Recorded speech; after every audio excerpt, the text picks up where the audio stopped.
மிக நல்ல வேட்பாளர். எனக்கு திருமாரஞ்சிய நீங்க பார்த்தீங்கன்னா அவர் பிஜேபியில் மாவட்ட செயலாளராக இருக்கிற காலத்தில்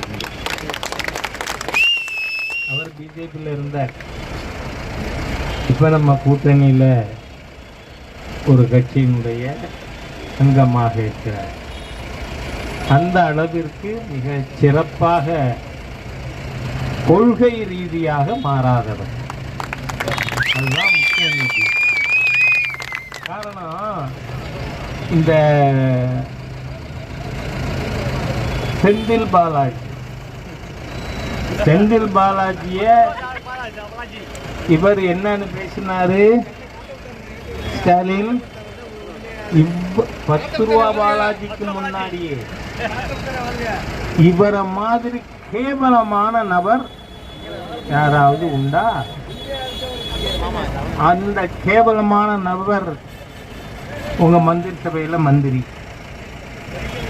அதே மாதிரியா சேகர் பாபுன்னு உங்களுக்கு இதை மாத்திரம் நான் குறிப்பிட்டு மற்றதெல்லாம் பொதுவாக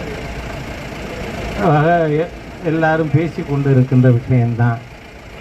இந்த சேகர் பாபு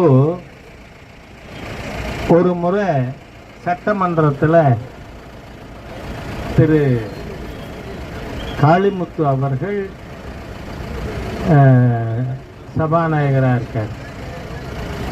அப்போது காளிமுத்துவை பார்த்து பருதி இளம்பழுதி அவர் சொல்கிறார், அப்போ திராவிட முன்னேற்ற கழகத்தில்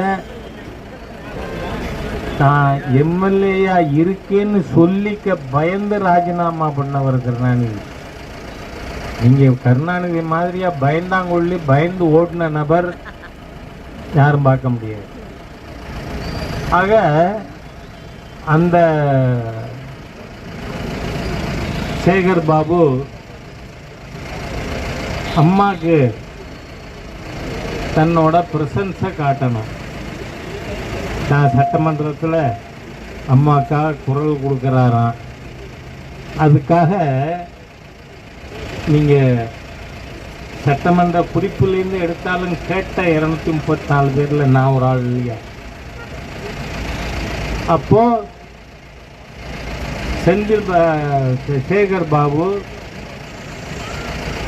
கருணாநிதி குடும்பத்தை எவ்வளவு கெட்ட வார்த்தை பேசினார்னு நேரடியாக கேட்டான்.